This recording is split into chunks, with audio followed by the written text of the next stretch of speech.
Hi everyone! Don't make fun of my arms. It's very hot in Melbourne at the moment. We're experiencing a heat wave, and we have got a heat wave now for the past 3 days. We're going to be having a heat wave now for a total of 7 days by the time it finishes. But anyway, hello, I'm Ross. You're obviously here because you are here to watch a James Bond review, and today we have the first in Roger Moore's James Bond outings, and we have Live and Let Die, the 1973 classic Live and Let Die, not the first Roger Moore movie that I saw, but it is up there with one of the best Roger Moore movies that he has made as James Bond. Guy Hamilton, director of the previous movie Diamonds Are Forever, returns here again. This is his now third James Bond movie. He directed Goldfinger back in, I'm not even going to try and guess what year that was at this point, but I am, 62, 63, 1964. He then directed Diamonds Are Forever, 1971, and then 1973 he directed this movie, the first Roger Moore one, Live and Let Die. Now, let's talk about it now. So James Bond was Sean Connery. He left. George Lazenby came in. He left. Sean Connery came back. Only one film, he said, I'm only coming back and doing one movie, which he did. He done Diamonds Are Forever. Left the role. That's it now. Producers had to look for another permanent James Bond. And after, being friends with Roger Moore for a while, they decided, well, let's give the guy a go. He had been on TV at this point or before this as The Saint, with Simon Templar, I believe. I've never seen the series. I have seen snippets of it, and I did see him. And look, he came across as a very James Bond type of character, so I guess it was inevitable that he came into this role here. And he was just so comfortable. That's something that I have to say straight off the bat.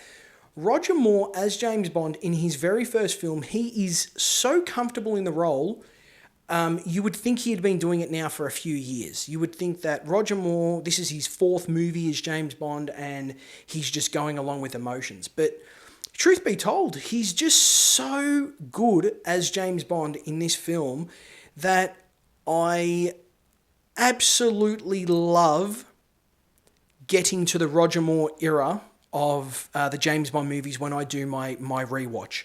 Because you think about it, you've got the Sean Connery movies that everyone knows so well. He done 5 originally. Then you've got On Her Majesty's Secret Service, which is my favourite James Bond movie.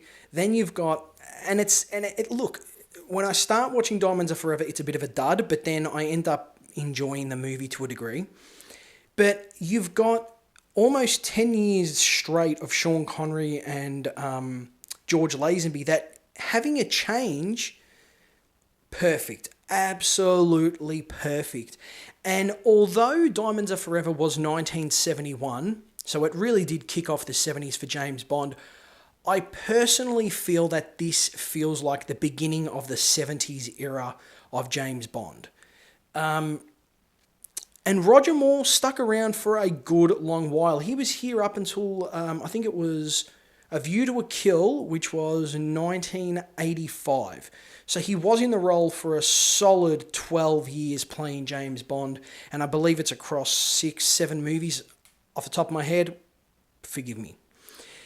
But let's talk about Live and Let Die. Let's talk about this actual movie. And first of all, what it's about. What's the plot? Well, the movie begins, surprisingly, and possibly I think it's the first time where the main character, James Bond, does not appear in the pre-title sequence. In this film here, it shows the death of 3 MI6 agents. You've got an agent dies at the United Nations in New York. Then you've got another agent who dies in New Orleans whilst watching a funeral parade come through the city. And it's a really chilling sequence, and I'll explain a little bit more soon. And then you've got the third agent who dies on the fictional island of San Monique, which is in the Caribbean. And then we jump into the title sequence, the title sequence, the theme song, which is "Live and Let Die," which is like, you hear this song in Australia. I don't know about the rest of the world, but in Australia, "Live and Let Die" by Paul McCartney and the Wings is heard on the radio to this day still. When I was at my previous job, we would have the radio on all day, and this song would just blare on the radio, and I would be anywhere at work and just start humming the tune or singing it if I was on my own to myself. It is top quality. It is easily in the top 5 Bond theme songs of all time, and when you hear it in this movie, it is an absolute rip-roaringly good time. I love it. I have not a single fault about it. Fits the movie perfectly. After the pre-title sequence, we get the first scene with Roger Moore as James Bond. And I have a bit of a theory about it, but I will get onto that, I think, down the line. But his first appearance, he's actually in bed with an Italian agent. Beautiful. I was almost lost for words then. She is absolutely beautiful. But we do get to see James Bond's apartment for the second time in the series. So we see James Bond at his own home. M shows up with Moneypenny, gives him the mission, and the mission is go to New York City, meet up with Felix. They're investigating this guy called Dr. Kananga, who is like a corrupt prime minister of San Monique kind of thing. They don't trust him. They feel like he's got connections to a drug kingpin called Mr. Big. They've got to find out the connection because they believe that they are both, these two guys, Dr. Kananga and Mr. Big, are involved in the 3 murders of the MI6 agents. So Bond goes off, gets involved, meets up with Felix, finds out. Then all of a sudden you've got voodoo occult elements. You've got psychic tarot card reading Bond girls, alligators or crocodiles, car chases, wingless plane chases, double-decker bus chases, speedboat chases, and finally a massive, like, explosion-filled battle on the fictional island of San Monique. Now, this movie has it all. It really was, I think, inspired by the blaxploitation movies that were coming out at the time. I think the drug elements that play a part in this movie were obviously inspired by what was happening in America at the time. I feel like it works so well because it doesn't pull any punches. It's almost like a blaxploitation movie, but Bond, a very white James Bond, is thrown into the mix, and it is perfect because he stands out like a sore thumb. He is posh, British, and he's thrown into Harlem. And it perfectly, this massive contrast is perfect in this movie. It is so well done that it's just great. I absolutely love it. I find it to be so good. Now, so we've spoken about Roger Moore. Let me talk about the, first of all, I'm going to talk about the Bond girl, Solitaire, as played by Jane Seymour. Now, Jane Seymour, as I knew her at the time, was Dr. Quinn Medicine Woman. That's how I knew her. That's how I still know her, but now I know her from this film. I just had to take a little break then to grab some water because it is so hot. I've got the air conditioning running. I had a fan in this room, but I've turned it off. I've turned it back on now. So if you do hear a little bit of a hum, I apologize, but it is so unbearably hot, and it is just before 7 p.m. at night, and it is still like 32 degrees outside in Melbourne. But anyway, so we're talking about Solitaire, the character of Solitaire. As I said, Jane Seymour plays her. She was Dr. Quinn Medicine Woman. And in this movie, she is a tarot card reading psychic. Like, she is owned by Dr. Kananga. And she's almost like a slave. He uses her psychic abilities to pretty much play out his business schemes. Like, she can detect... There's a part in the movie where Bond is coming to New York, and she's playing the cards, and she's like, he's traveling by air, he's traveling over sea, he brings death with him, and she's playing all these cards, and it's so well done because you instantly know, okay, well, she's telling the truth here, so we have to believe that she does have these abilities, and Dr. Kananga certainly believes that she has these abilities. But again, Dr. Kananga is kind of involved with the occult, with cultists and voodoo and stuff like that. So he clearly believes in it. And I guess as viewers, we are meant to believe it also. And you do. You watch this movie and you're like, okay, well, she's got these abilities. The only problem is Bond comes along, and he's Bond, and he seduces her. And being the young virgin that she is, and I have to mention the word virgin because she is a virgin in this movie, and it is a bit of a thing that is played up in this movie. Because of that, and after not being a virgin with Bond a couple of times, she loses her ability to predict pretty much the future. She loses her ability to read the cards. And there is this terrifying moment in the movie where Bond is captured. Dr. Kananga sits him down in a chair, takes his watch, and he says to Solitaire, I'm going to read the serial number on the back, and I want you to tell me what the next thing is. And if you don't tell me, one of the henchmen over there is going to break Mr. Bond's finger. And there's this really bit of... because Bond knows that she's not going to be able to do this.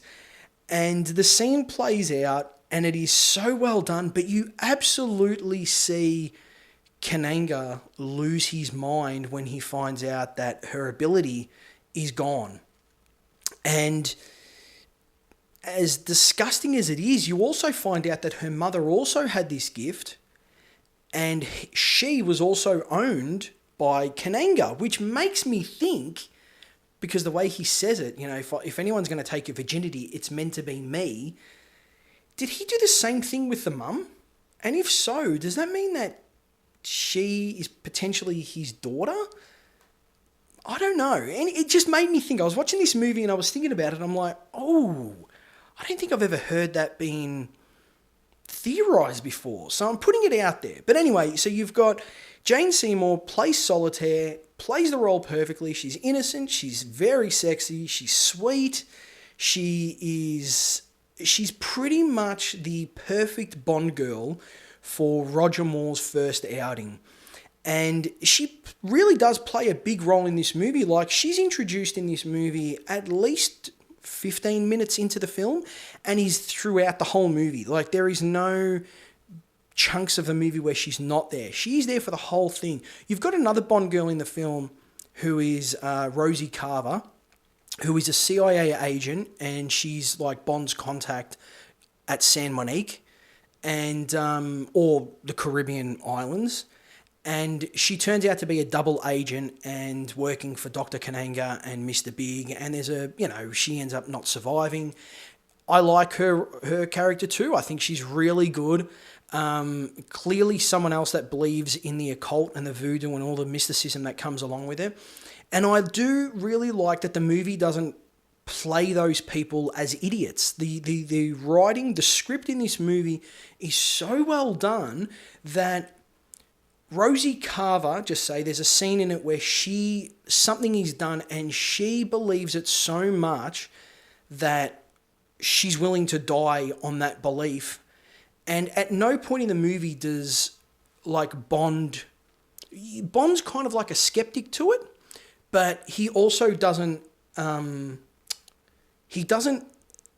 across like, oh, well, if you believe that, you must be a fool. He doesn't believe it, but the others clearly do. The entire cast that is there of evil, bad guy, henchmen, goons, thugs, main villains, they all believe in it. The viewer, me, I believe that these characters believe in it while watching it.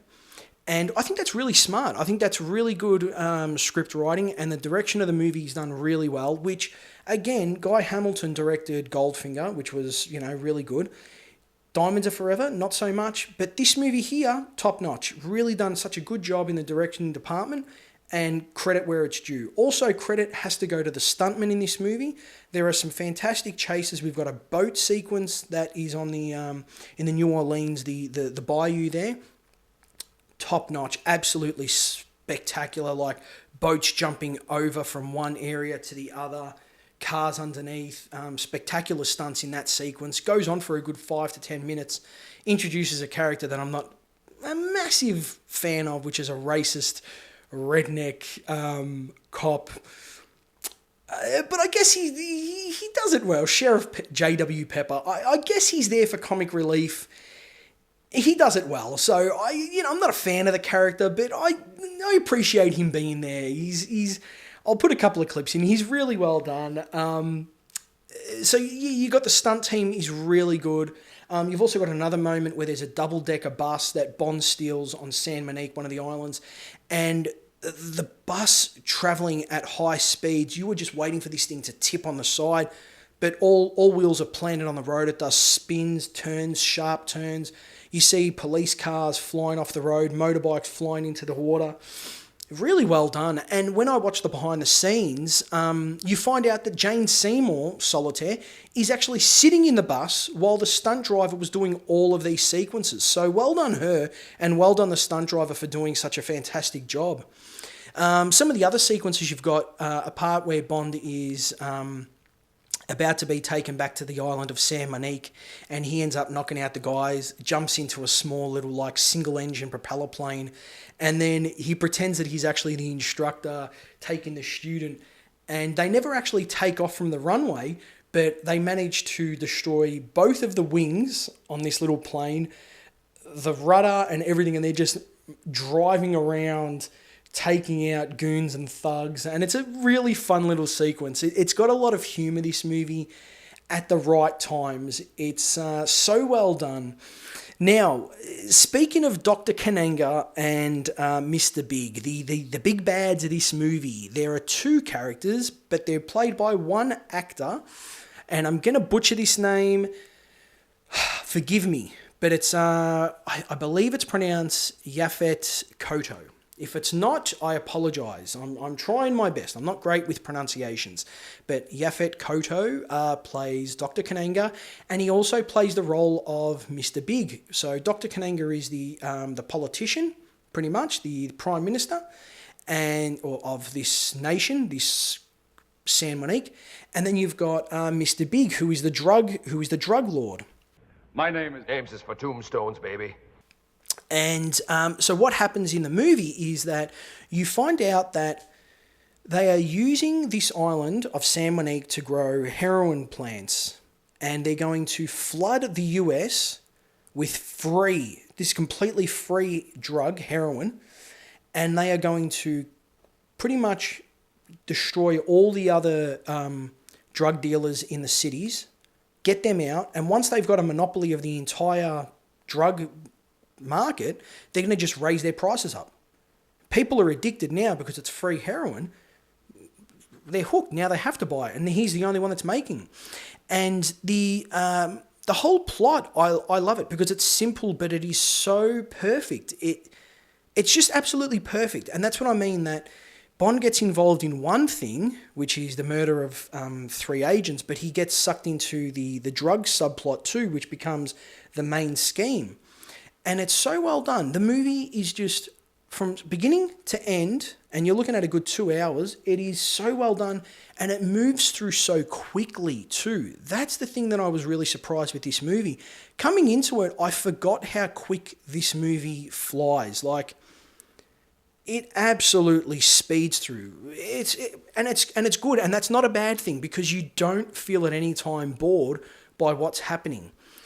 And I'm a big fan of that. I really do think that a movie that can hold your attention, give you some surprises, a lot of action, sexy women on screen when you need them, perfect, absolutely perfect. And this movie does it so well. And Yaphet Kotto, as the dual role, he does it perfectly. And once he reveals himself, because as Dr. Kananga, he's himself, but as Mr. Big, he wears like prosthetics, and he's got slightly different skin tone, color, and things like that. But when he reveals himself to Bond, He rips off his nose and Bond's surprised. Even I was surprised. I knew this guy, this actor, Yaphet Kotto, I knew him from movies like The Running Man.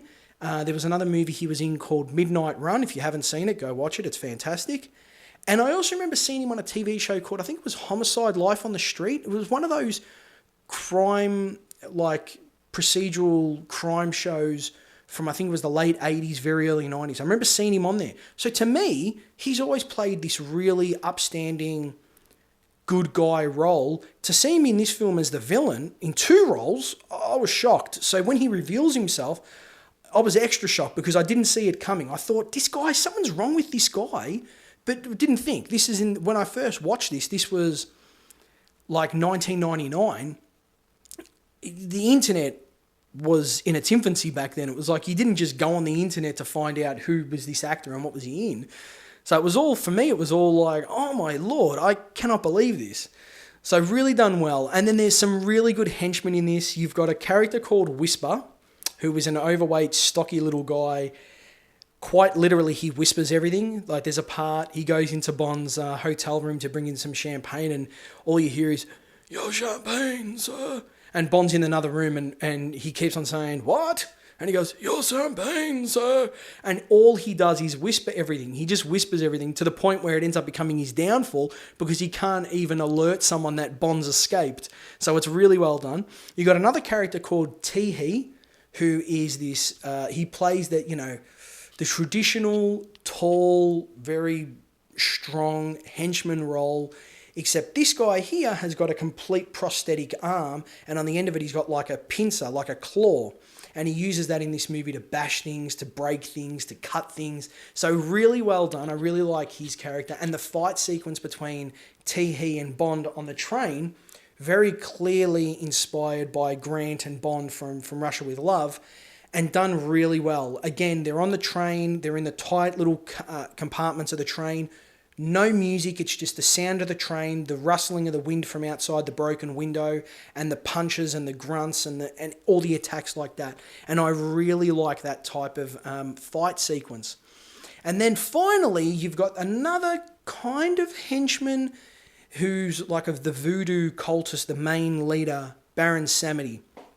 And this guy here has got one of the best laugh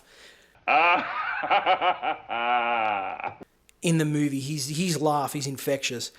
But what I really like about this guy is, if you doubted the voodoo, mystical, occultish nature, there is a sequence in the movie where Bond has to save Solitaire, and he's got his massive gun, aims and then fires at Baron Samedi, and you just see the side of Baron Samedi's head just blow off, but it's like ceramic. It's like a vase has just exploded out, and then Bond's looking and he shoots him again, and his body just shatters like porcelain, and another one rises up, and you're like, so it is real. Throughout this whole film, if you ever doubted it, at that point, he's real. And then he falls into a pit of snakes, and then at the very end of the movie, with Bond and Solitaire on the train, Baron Samedi survives, and you see him at the very end on the front of the train laughing as the camera comes into him and the movie ends. And I love it. I absolutely love this movie. I can easily put this on at any time. That's kind of like how I rank my Bond movies. If I can just throw it on at any time without any reason to just put a Bond film on, this is one of them. It's easily within my top 10. And it's one of those movies that I enjoy more every single time I watch it. And the soundtrack, the score of this movie. Now, John Barry didn't return. I know who it is because I have the soundtrack. George Martin. George Martin, thank you very much. Down below here, I've got my James Bond soundtracks, and I have this one. This was one of the ones that, when I started buying the James Bond soundtracks, I had to get this one here. I loved it. It is different, it's fresh, and you got to think, my favourite soundtrack up to this point is a bit of a tie between From Russia with Love and On Her Majesty's Secret Service. Diamonds Are Forever for me, the previous one. I really didn't like it. Oh, and you've also got You Only Live Twice. Oh my lord. So 3 of my favourite ones so far have come from John Barry. But also one of the worst ones that I've heard, which is Diamonds Are Forever, came from John Barry. And I really didn't like that. So coming into this film, George Martin, the soundtrack is brilliant. Absolutely fantastic. If you haven't heard it, just go listen to it. It's really well done. I love his rendition of the Bond theme. Also really, really, really good. And I love how they use the theme, You Only Live Twice. I'm really stuck on You Only Live Twice. Live and Let Die. The way they put the theme throughout the score, brilliant. Absolutely perfect. Now, it's time to get to my stats. My stats. All right. Let's start, like always, with the kill count. So we're going to start at Bond's kill count, which is a total of 7. And, well, okay, I'm going to change this on the fly because I'm going to put it as 1, 2, 3, 4, 5, 6. It is 7, but I'm going to drop it down to 6. The reason is, or maybe even 5. The reason is because I've got Baron Samedi on here, but I've got him on here twice. And as I said, he doesn't really die. So I'm going to make the executive choice right now and say that Bond's kill count in this movie is 5. Yep, I'm going to say 5. Bond killed 5. The locations visited, 4. We've got, it starts off with Bond in his room in London. Then he travels to New York. Then he travels to San Monique. Then he travels back to New Orleans and then back to San Monique. So there are 4 unique locations. He beds 3 women, and he beds solitaire a huge amount of times in this, but you've got Mrs. Caruso, Rosie Carver, who poses as his wife in this movie, and solitaire. And then, finally, my calories burned and the time it took me to watch the film. Now, it took me a total of 2 hours, 3 minutes and 7 seconds, because again, when I watch it to confirm, sometimes I have to pause it, go back, push play again. So 2 hours, 3 minutes and 7 seconds. And we had a total active calories. So active calories was 871. And my total calories was 1,446. Weight-wise, I don't know. Again, I will put it on the bottom of the screen here somewhere. I was quite surprised when I weighed myself last week and it popped up with like 8.8 kilos down. I was surprised by that because I haven't been eating the best and I haven't been counting my calories, and it's been an extreme amount of stress the last month. I'm going to be brutally honest with you. I have barely been coping due to my anxiety has really flared up and my stress has gone through the roof. There's some stuff happening that I'm hoping by the time this goes up is at an end. But until then, it is what it is. I've got to get myself out of that funk. But again, I'm trying to be really positive. I don't want to bring myself down and I don't want to bring people watching down. So again, my weight will have popped up. You would have seen it. Whether it's good or bad, I put it up. I really don't care. No time to be, embarrassed. I mean, my arms are out. I'm bloody on YouTube. What do I care? But yeah, I think I had to mention that. I wanted everyone to know that's my mental health at the moment. It's not the greatest, but I'm trying. I'm just keeping my head up and I'm trying to do the right thing. So that's really all I can say there. Now, in regards to the Bond reviews going forward, it really has occurred to me in the last week or so that watching the movies, filming, editing, uploading, and making sure that everything is done is taking a lot longer than I originally planned out to be. So what I'm going to do is I want to bring the reviews on a weekly basis, but I don't want to ruin my quality. I have a certain quality that I like to uphold, and I want to continue doing that. So if the reviews come out on a weekly basis, that's really good. If they don't come out on a weekly basis, I'm not going to be as worried as what I would have been at the very beginning. I'm trying to do this for my mental health. I'm a bit of a perfectionist when it comes to what I upload, and I like to make sure that I've crossed my T's and dotted my I's and make sure that everything's done well. And I want to hold up to that bit of quality. So I'll try my best, but if they don't get uploaded on a weekly basis, don't hate me. Don't come at me. Just understand that they are coming. But if you do follow me on Instagram, here or here somewhere on the screen, you can always ask me for updates, and I will. And I'm always very vocal when it comes to the comments. So if you leave a comment, you'll always get a reply from me. There's no ifs, ands, or buts about it. So to summarize this movie, absolutely love it. So happy I watched this movie many times this week. I really did. I actually watched it again just before I started recording because I wanted it super fresh in my mind. And yeah, I'm going to be returning next video.